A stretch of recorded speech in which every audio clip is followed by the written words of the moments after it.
बुद्धिमान व्यक्ति को अपने लक्ष्य की प्राप्ति, हनुमान जी शिक्षा दे रहे हैं कि व्यर्थ के विवाद में मत पड़ो और राम काज के लिए आए हो तो राम काज की सिद्धि करो, व्यर्थ के विवाद में पड़ने की कोई आवश्यकता नहीं है। हनुमान जी सागर पार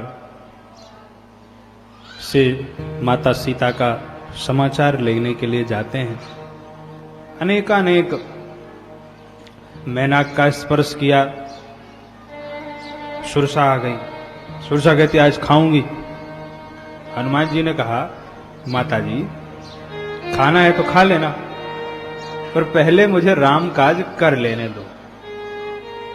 यहां हनुमान जी कहने का भाव यह था, देखो एक बार भक्ति की उपलब्धि जीवन में हो जाए और उसके बाद शरीर छूट भी जाए तो कोई चिंता की बात नहीं, पर जब तक राम काज नहीं हुआ तब तक तो मैं मरने वाला नहीं, तेरे मुंह में बैठूंगा ही नहीं, तू कैसे खा लेगी।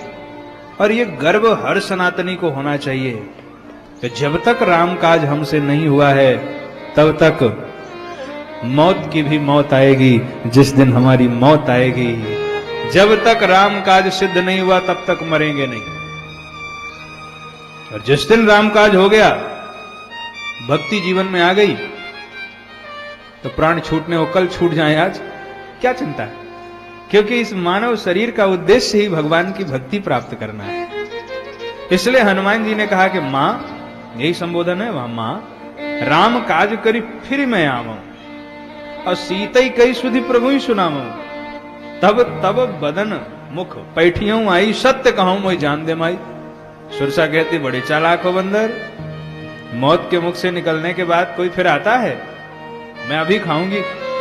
हनुमान जी ने कहा भूल है आपकी, अभी तो आप मुझे खा नहीं सकती। कहा मैं खाऊंगी, कहा खा दिखाओ। हनुमान जी ने चैलेंज कर दिया, ग्रससी न मोहि, खा के दिखा। सुरसा ने मुंह फैलाया, हनुमान जी दो गुने हो गए। फिर सुरसा ने और बड़ा मुंह फैलाया, हनुमान जी फिर दो गुने हो गए। और सुरसा भी कम नहीं, मुंह फैलाते फैलाते उसका मुंह इतना फैला कि 100 योजन का मुंह फैला लिया उसने।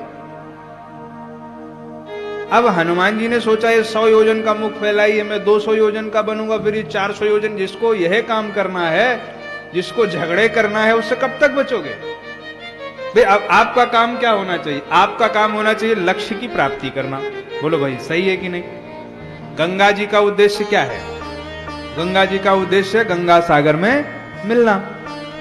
अब गंगा जी के रास्ते में छोटा मोटा पत्थर आता है तो गंगा जी अपने वेग से बहा ले जाती हैं, पर जब विशाल कोई पहाड़ आता है तो गंगा मैया समय खराब नहीं करती उससे लड़के, गंगा मैया दाएं बाएं रास्ता बनाती हुई निकल जाती हैं, क्योंकि उनका उद्देश्य गंगा सागर में जाकर के मिलना है, झगड़ा लड़ाई करना थोड़ी। इसी प्रकार हनुमान जी सोच रहे हैं कि मैं इससे अगर व्यर्थ में भिड़ जाऊंगा तो हमारा समय खराब हो रहा है। बुद्धिमान साधक को चाहिए कि वो कभी भी संघर्ष में न पड़े। हाँ भैया तुम ही बड़े हो, जाओ बने रहो, हम प्रणाम करते हैं, जाओ अपना काम करो, अपने काम से काम। खल परिहरिय स्वान की नहीं। दुष्ट व्यक्ति को कैसे छोड़ना चाहिए? कहा कुत्ते के जैसा। एक कुत्ता बैठा हो, चुपचाप निकल जाओ। अब कुत्ते से बड़ा प्रेम करोगे, लाड़ लड़ाओगे, काट लेगा। अब कुत्ते को लाठी मारोगे तो भी वो काट लेगा। वे कुत्ते से प्रेम भी घातक है और झगड़ा भी घातक है। दुष्ट व्यक्ति का प्रेम भी कष्ट देने वाला है और झगड़ा तो देने वाला है ही। इसलिए बुद्धिमान व्यक्ति को अपने लक्ष्य की प्राप्ति, हनुमान जी शिक्षा दे रहे हैं कि व्यर्थ के विवाद में मत पड़ो और राम काज के लिए आए हो तो राम काज की सिद्धि करो, व्यर्थ के विवाद में पड़ने की कोई आवश्यकता नहीं है।